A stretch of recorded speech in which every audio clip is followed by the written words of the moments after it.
मित्रों नमस्कार। अभी विश्व युद्ध चल रहा है और इसमें बहुत सारे कॉम्बिनेशंस बनते जा रहे हैं।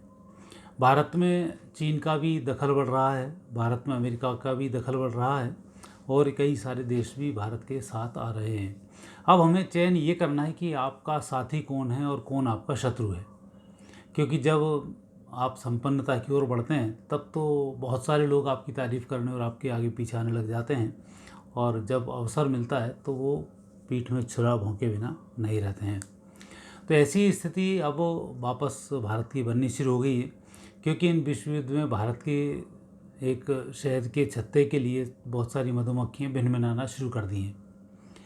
यदि हम इसमें सबसे पहले देखते हैं चीन को, क्योंकि चीन का दखलंदाजी हमारे पूरे विपक्ष में है और कई सारी पार्टियों में उनके लोग भी नाना प्रकार से अपनी हरकतें करते रहते हैं और भारत को कहीं ना कहीं कमज़ोर करने का भी लगातार वो प्रयास करते हैं। तो चीन की जो स्थिति है वो हम उसकी कुंडली से देखें तो चीन का लग्न मकर लग्न है। ये लग्न जरूर स्थिर लग्न में आता है और राशि उसकी यही है। तो स्थिरता की दृष्टि से जब से वो आज़ाद हुआ है तब से लगातार उसकी प्रगति बनी रही, और अब जो स्थिति बनी है, किसी देश की स्थिति हो, किसी व्यक्ति की स्थिति हो, यदि उसको उभरना होता है तो परिस्थितियाँ कुछ और होती हैं और महादशाएं उसके साथ होती हैं। और जब किसी को बिगड़ना होता है तो कुंडली भले ही बहुत अच्छी हो, लेकिन महादशाएं अंतरदशाएं ये सब विपरीत होने लग जाती हैं, तो उस उत्तम फल का प्राप्त नहीं कर पाता जो कुंडलियों में लिखा होता है। तो ऐसा ही जब चीन के साथ हो रहा है। चीन की जो कुंडली है उसमें मकर लग्न है, राहु तीसरे स्थान पर, मंगल नीच राशि के सप्तम भाव में, शनि हैं अष्टम भाव में सिंह राशि के हैं, सूर्य केतु बुध भाग्य स्थान पर, शुक्र दसम भाव में और गुरु हैं द्वादश स्थान पर। तो ये जो चीन की कुंडली बन रही है, इस कुंडली के ग्रह योग तो बहुत अच्छे हैं। तो उसमें इसने चोरी चोरी करते हुए इतनी सारी तरक्की इसने कर ली, दूसरों की टेक्नोलॉजी को चुरा चुरा कर यहाँ पहुँच गया। क्योंकि चोर के लक्षण होते हैं, गुरु स्वग्रही हो, गुरु उच्च राशि का हो, यदि द्वादश भाव में बैठता है तो उसके अंदर थोड़े से गुण आ जाते हैं कि दूसरे के देखते हुए व्यक्ति को तरक्की कर जाता है। तो वो तो एक हुआ कि किसी को फॉलो कर रहे हैं और हम भी आगे बढ़ गए, लेकिन यहाँ टेक्नोलॉजी चोरी करके अपनी टेक्नोलॉजी को डेवलप करना इसकी फितरत रही। और अब इसको बुध की महादशा 2019 से चल रही है, ये महादशा 2036 तक चलेगी। और 19 से 36 तक की जो महादशा है, ये महादशा ही इसकी बेकार है, क्योंकि ये महादशा इसके लिए मारक साबित हो रही है। और 19 से ही लगातार चीन डाउन चला जा रहा है। सबसे पहले पोल खुल गई कोरोना में, तो बहुत सारे प्रतिबंध इनके ऊपर लग गए। उसके बाद आर्थिक रूप से भी कमज़ोर पड़ने लगे। फिर कोरोना इनके लंबे समय तक बंद ही नहीं हुआ, तो वहाँ भी इनकी स्थिति बिगड़ती गई। लेकिन अब जो स्थिति है वो शुक्र चल रहा है 20 फरवरी 23 से 20 दिसंबर 25 तक। अब शुक्र की यहाँ पर जो स्थिति बनती है, ये शुक्र काणाग्रह है, दसम भाव में विराजमान है। ऐसे समय में इसके उद्योग धंधों को चौपट करने का समय आ चुका है, और जो परिस्थिति है वो भी ऐसी बन रही है। दसम भाव में बैठे हुए शुक्र हैं, स्वग्रही शुक्र हैं। तो ऐसे में आपने देखा कि अमेरिका ने प्रतिबंध लगा दिए, कई देशों ने इन पर प्रतिबंध लगाए और आर्थिक रूप से ये टूटना शुरू हुआ। अब आएगा सूर्य। अब सूर्य इनके अष्टम भाव के स्वामी है, वो आएगा दिसंबर 25 के बाद।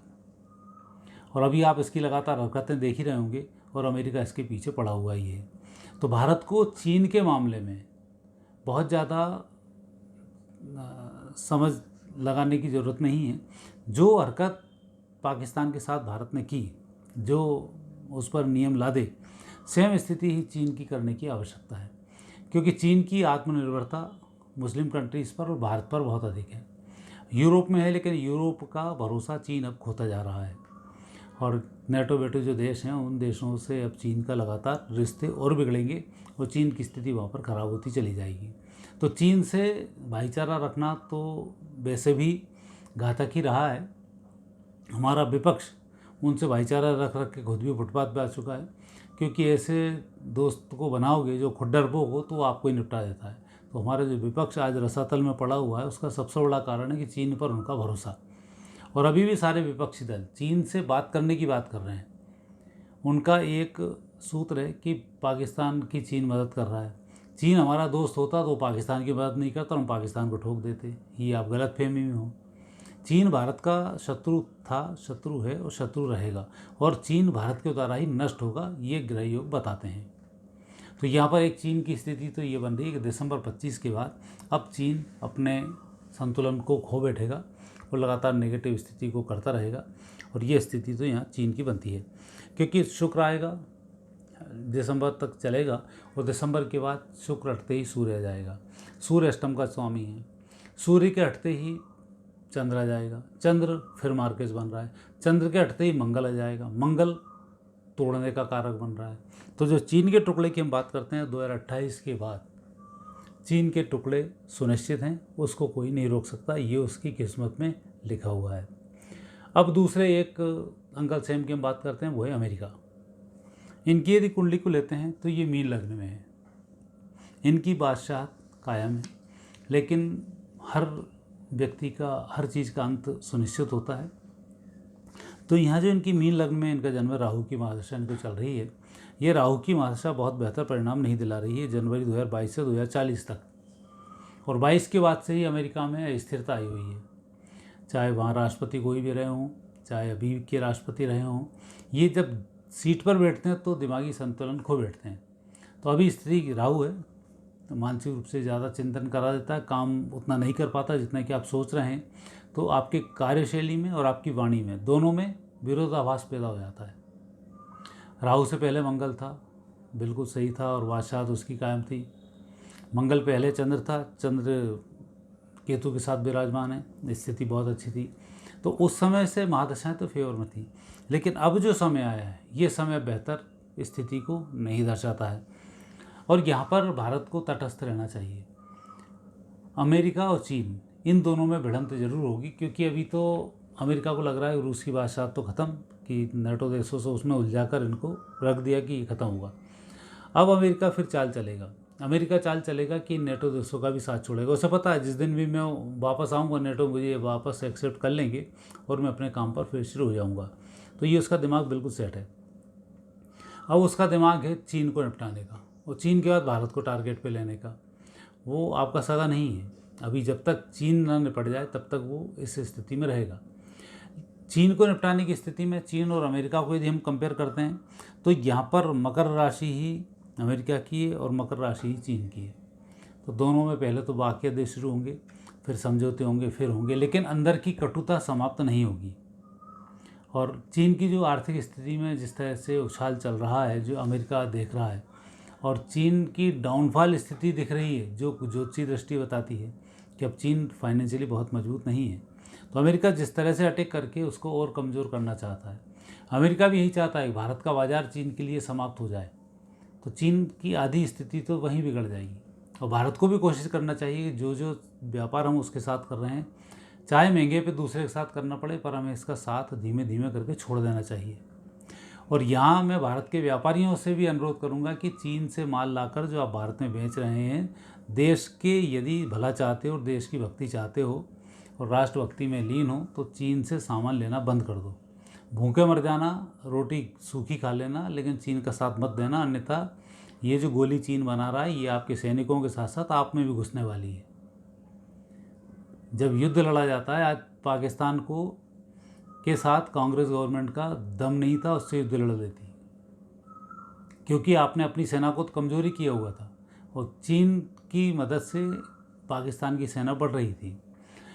मोदी जी के आने के बाद जितने रोक लगाई गई पाकिस्तान के ऊपर, जितना पाकिस्तान पर शिकंजा कसता गया, पाकिस्तान उतना ही भिखारी होता चला गया। नोटों की जो स्ट्राइक है, उस स्ट्राइक का फल है कि भूखों मरने की स्थिति में आ गया। नहीं तो नकली नोट से उसकी इकोनॉमी की स्थिति मजबूत बनी हुई थी और हमारी सरकारें उसकी मदद करती थी जनता को गुमराह करते हुए। तो उन सब चीज़ों पे जब प्रतिबंध लगा तो आज स्थिति आर्थिक रूप से जब टूटा तब यहाँ पहुँची है। तो युद्ध लड़ना ही एकमात्र विकल्प नहीं होता है, युद्ध के अलावा भी बहुत से विकल्प होते हैं। भगवान कृष्ण का गीता से यही संदेश भी है, और जो प्रभु आते हैं, जो लीलाएं करते हैं, वही लीलाएं आने वाले समय में घटित होती हैं। हमें भी उसके अनुरूप ही चला जाना चाहिए। शांति की कृष्ण बात करते थे, तो पहले तो शांति से काम चलाओ, जब युद्ध अवश्यम भावी हो तभी उसको थोपा जाए। अभी एक सिंदूर ऑपरेशन चला, सिंदूर के लिए चला था, तो उन्होंने इतना अटैक कर दिया, उतने में फ़ायदे में रहे। लेकिन आज की जो स्थिति अमेरिका के साथ हम देख रहे हैं, अमेरिका कुछ नहीं होते हुए बीच में एंट्री किया, भारत का उसने दलाली करना शुरू कर दी, युद्ध को उसने रुकवा दिया, शांति की बात करने लग गया। उसके पीछे उसका निहित स्वार्थ है। यदि ना शांति की बात करनी होती, जब पहले से भारत के ऊपर आतंकी हमला कर रहे हैं और भारत बार बार अमेरिका से गुहार लगाता था हमारे ऐसा हो रहा है, तब क्यों सपोर्ट नहीं किया? आपको तब भी कर लेना था यदि ऐसा था तो, मध्यस्थता करके। लेकिन तब भारत कमज़ोर हो रहा था तो उन्हें बड़ा मज़ा आ रहा था। जब खुद क्या बम फूटा तब समझ में आई कि नहीं, अब बात कुछ और है। और तब तक हम इन आतताइयों से निपटने के गुण सीख चुके हैं।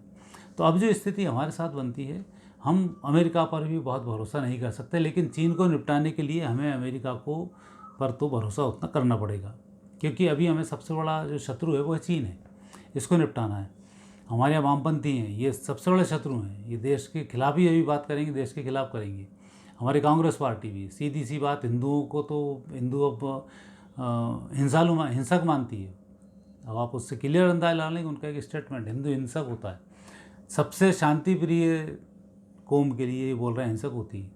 इसका मतलब कहाँ देश ले जाना चाहते हैं, किसकी आप बातें कर रहे हो?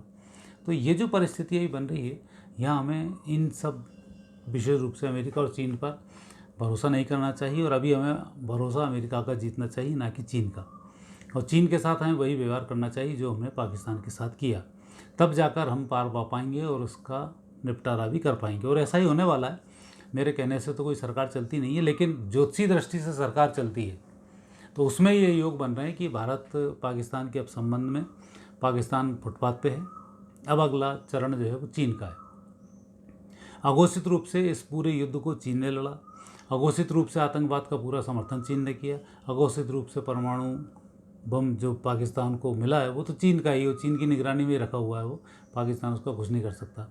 वहाँ जो मिसाइल हैं, चाहे इनकी शाहीन हो, चाहे गोरी हो, चाहे कोई भी मिसाइल हो, ये सब चीन की मिसाइल के नेक्स्ट छोटे छोटे से वर्जन बना के इन्होंने टेस्ट किए हुए हैं, वो उन्हीं की मिसाइल है, इसलिए उसने चलाई भी नहीं।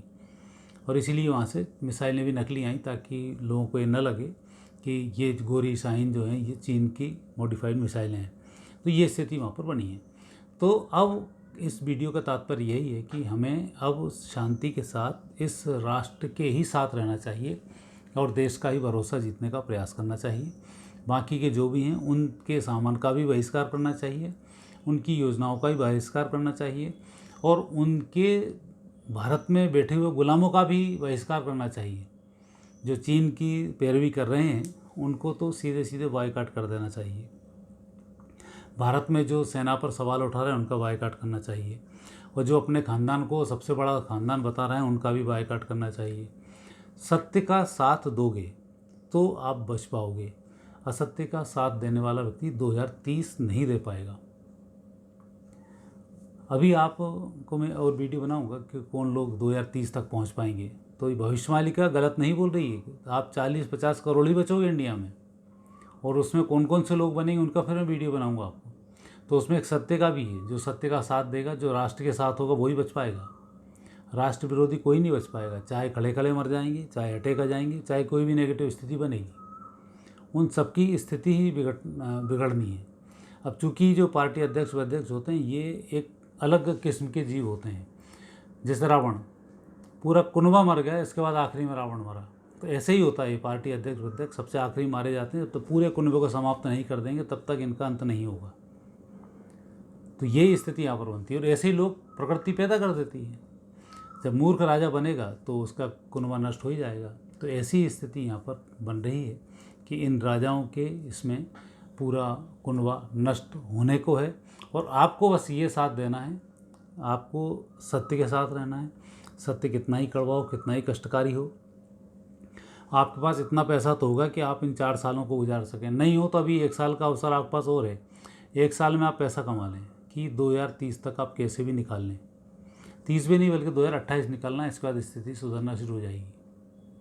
3-4 साल तक आप बहुत ज़्यादा बेईमानी पे नहीं उतरें, नियम से रहें, भगवान के नाम का उच्चारण करें, राष्ट्र के लिए समर्पित बने, सत्य, निष्ठा, दया, क्षमा, प्रेम, करुणा, इन सब का अपने अंदर आप विकास करें। क्योंकि सनातन जब आएगा तो ये जो मूलभूत सिद्धांत हैं, सत्य है, अहिंसा है, यम नियम आसन प्रत्याहार, ये सब जो हैं अष्टांग योग हैं, ये सब आपको जागृत करने पड़ेंगे। क्योंकि जब प्रभु सत्ता संभालते हैं तब इनसे संबंधित ही लोगों के अंदर गुण प्रकट हो जाते हैं और व्यक्ति वहाँ तक पहुँच जाता है। और इन सब के लिए राष्ट्र प्रेम सबसे पहला होता है। हम अपने देश के लिए जिए। भीष्म पितामह थे, अपने राष्ट्र के लिए जिए, लेकिन आतताइयों का साथ दिया, इसलिए बहुत बुरी मौत मारे गए। पांडव लोग राष्ट्र के लिए जिए, राष्ट्र के लिए उन्होंने कितनी तपस्याएं की, वनवास को भोगा और आखिरी में फिर उन्हें विजय श्री की प्राप्ति हुई। तो एक राष्ट्र के लिए समर्पित रह के राष्ट्र का सत्यानाश कर देना, वो राष्ट्रहित नहीं आता है। भीष्म पितामह राष्ट्रहित के लिए नहीं लड़े, उनकी कसम खाई, इसलिए अपनी कसम को निभाने के लिए राष्ट्रहित की बात थोपते रहे और गलत लोगों का साथ देते रहे। जबकि राष्ट्रहित के लिए तो विदुर भी लड़े थे। देखा कि राष्ट्र में लोग गद्दार हैं तो निकल के बाहर निकल गए। नीति थी, बाहर निकल चुके। अनीति और कस्में खाई तो आप कस्मों से बंधे रहे और कस्मों से मारे गए। तो अब एक पार्टी को पकड़ने का समय नहीं है, सत्य के साथ आप आ जाएं। क्योंकि आपसे आपके पिताजियों ने कांग्रेस को वोट दिया, पूर्वजों ने कांग्रेस को वोट दिया, हमारे पूर्वजों ने कांग्रेस को वोट दिया, आज कोई देता है क्या? ये परिवर्तन क्यों? क्योंकि आपकी नीतियाँ समझ में आ गई, आपकी गद्दारी समझ में आ गई, लोगों ने कांग्रेस छोड़ दी और आज लोग भाजपा के साथ आ गए, लोग मोदी के साथ आ गए। जरा सी लोगों ने अभी इन्हीं मोदी के लोगों ने बुराई की संघ की कि संघ का समर्थन नहीं चाहिए, ये खुद फुटपाथ पे आ गए। व्यक्ति के अंदर न्याय की व्यवस्था है तो उन्होंने इन सारी व्यवस्थाओं को किया। तो आने वाले समय में ये स्थिति बन रही है कि अब हमें सत्य का साथ देना और राष्ट्र का साथ देना प्रमुख बन रहा है, जो ज्योतिषी दृष्टिकोण भी बताते हैं। और इन सब में भारत को विजयश्री की प्राप्ति सुनिश्चित होगी, ये गारंटेड है, ज्योतिषी दृष्टि से सत्य प्रमाणित है। चाहे आप जैसी भी इसकी गणनाएं कर लें, भारत को विश्व विजेता बनने से कोई नहीं रोक सकता, और वो भी होगा मोदी जी के नेतृत्व में ही। ये योग यहाँ पर बन रहे हैं। मित्रों, आज इतना ही, फिर नए विषय के साथ आपसे भेंट होगी। नमस्कार।